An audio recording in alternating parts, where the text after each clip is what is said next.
Third में सभी student का स्वागत है।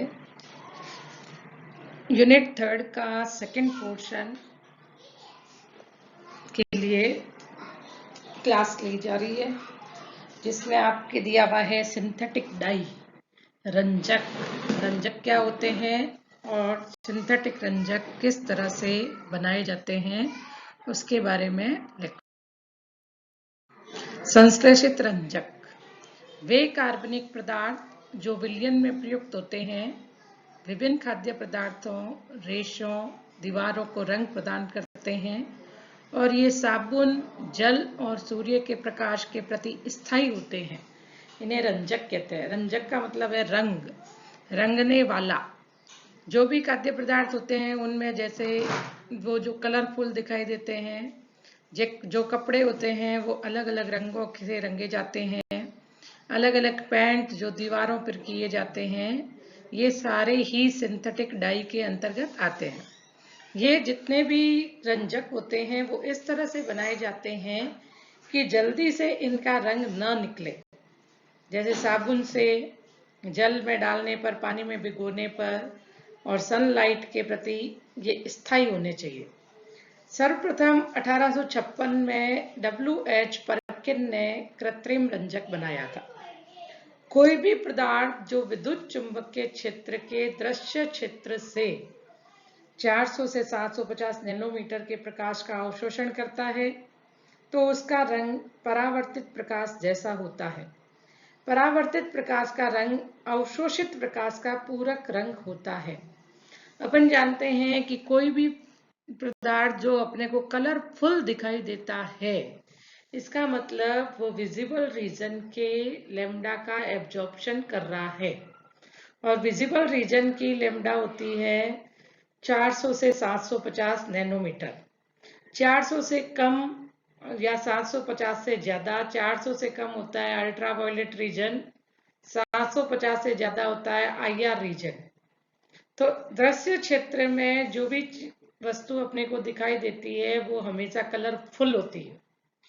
तो कोई भी पदार्थ या कोई भी ऑर्गेनिक सब्सटेंस जब इस क्षेत्र के प्रकाश का अवशोषण करता है तो जो कलर अपने को दिखाई देता है वह उसका परावर्तित कलर अपने को दिखाई देता है। और परावर्तित प्रकाश का रंग आंखों तक पहुंचता है और परावर्तित प्रकाश का रंग अवशोषित प्रकाश का पूरक रंग होता है। जैसे कोई हरे रंग का अवशोषण कर रहा है तो इसका पूरक रंग होगा बैंगनी, पीले का होगा नीला, लाल का होता है नीला हरा, हरे नीले का होता है नारंगी और नीले हरे का होता है लाल। यानी जिस प्रकार का अवशोषण करता है उसका पूरक रंग अपने को दिखाई देगा। रंग और उसका संगठन। रंग किस प्रकार के पदार्थ की संरचना व संगठन से संबंधित होते हैं, इसकी व्याख्या के लिए निम्न नियम दिए गए थे कि कोई सी भी डाई है उसका कलर या कोई सा भी ऑर्गेनिक कंपाउंड है उसमें कौन सी स्ट्रक्चर होती है, कौन सा कंपोजिशन होता है जिसके कारण से वो कलरफुल दिखाई देता है। इसके लिए अलग अलग थ्योरी दी गई है। पहली थ्योरी लेते हैं अपन विट का क्रोमोफोर ऑक्सोक्रोम सिद्धांत।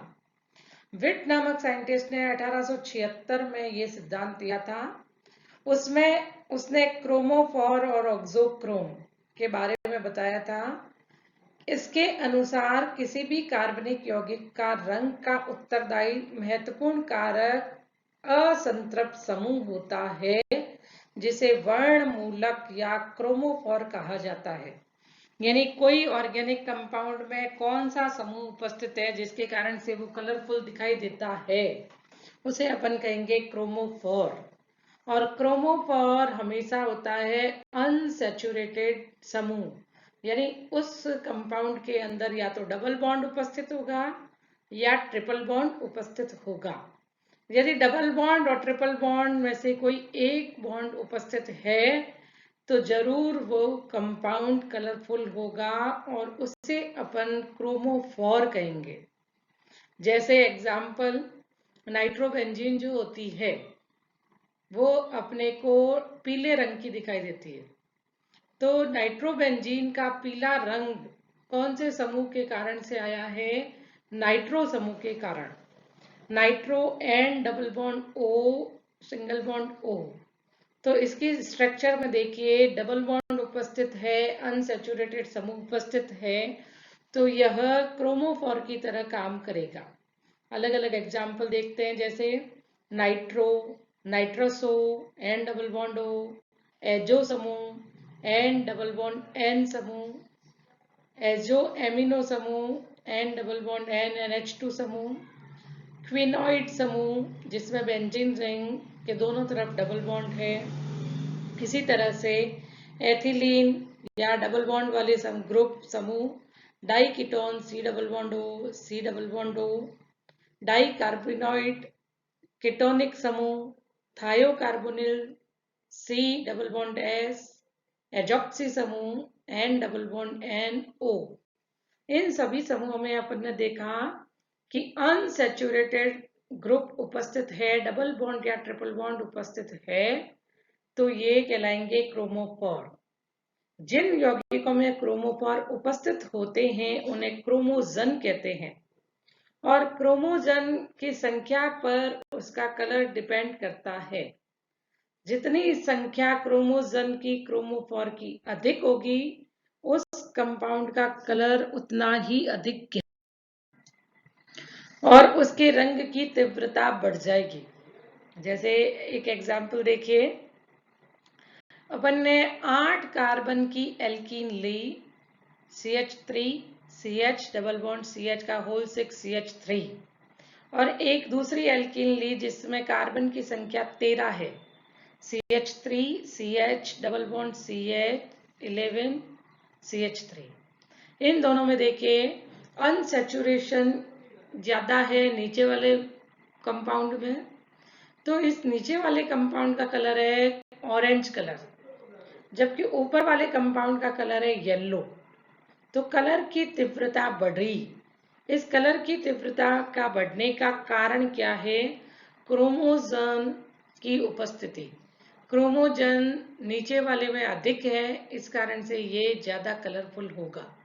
ऑक्सोक्रोम ऐसा समूह जो क्रोमोफोर की उपस्थिति में किसी यौगिक की रंग की तीव्रता को बढ़ा देता है, परंतु अकेले रंग के लिए उत्तरदायी नहीं होता। यानी खुद यदि ऑक्सोक्रोम खुद अकेले लगे हुए हैं तो कोई कलर नहीं देंगे, और जब ये क्रोमोफोर के साथ में लगे हुए हो तो ये क्रोमोफोर के रंग की तीव्रता को बढ़ा देते हैं, उन्हें ऑक्सोक्रोम कहा जाता है। तो एग्जाम में ऑक्सोक्रोम क्रोमोफोर की डेफिनेशन पूछी जाती है और इनके एग्जाम्पल पूछे जाते हैं, या क्वेश्चन बन जाएगा विट की थ्योरी, रंजक का सिद्धांत बताइए। तो देखिए क्रोमोफोर OH ऑक्सोक्रोम, हाइड्रोक्सी समूह, एल्कोक्सी समूह, एमिनो समूह, सेकेंडरी एमीन, टर्शरी एमीन आदि। क्रोमोफोर यदि किसी ऑक्सोक्रोम के साथ यौगिक बनाते हैं तो ये जल में विलयशील स्थायी रंजक का निर्माण करते हैं। क्वेश्चन है, क्या कारण है कि SO3H और COH समूह ऑक्सोक्रोम समूह नहीं होते? अब देखिए क्वेश्चन में आपको ये देखना है कि कौन सा ग्रुप दिया हुआ है। यहाँ पे COH दिया हुआ है, C double bond O OH, C double bond O यानी कि इसमें डबल बॉन्ड है, अनसैचुरेटेड ग्रुप उपस्थित है। तो यदि ये अनसैचुरेटेड ग्रुप है तो ये क्रोमोजन की तरह कार्य करेगा, और क्रोमोजन की तरह यदि कार्य कर रहा है तो ये क्रोमोजन रंजक का कार्य करते हैं, लेकिन यौगिक का रंग गहरा नहीं कर पाते। क्यों नहीं कर पाते? क्योंकि ये खुद क्रोमोजन है, ये ऑक्सोक्रोम नहीं है, और ऑक्सोक्रोम नहीं होने के कारण से ये यौगिक का रंग गहरा नहीं कर पाते। इनकी उपस्थिति से जल विलयशील रंजक का निर्माण करता है, अतः इनका स्थायित्व कम होता है। क्या कहता है आधुनिक सिद्धांत, मॉडर्न थ्योरी अपन नेक्स्ट क्लास में लेंगे। अभी अपन इतना देख लेते हैं कि 2 थ्योरी दी जाती है रंजक के फर्स्ट है विट का सिद्धांत, सेकंड है आर्मस्ट्रॉन्ग सिद्धांत और तीसरा है आधुनिक सिद्धांत। तो विट का सिद्धांत क्रोमोफोर ऑक्सोक्रोम पर आधारित है। आर्मस्ट्रॉन्ग की थ्योरी बेंजीनॉइड और क्यूनिनॉइड रिंग पर आधारित है। और आधुनिक सिद्धांत में अपन दो सिद्धांत देखेंगे, वीबीटी सिद्धांत, संयोजकता बंध सिद्धांत, और सेकंड अपन देखेंगे एमओटी, आणविक बंध कक्षक सिद्धांत, आणविक कक्षक बंध सिद्धांत। ये अपन नेक्स्ट क्लास में डिस्कस करेंगे।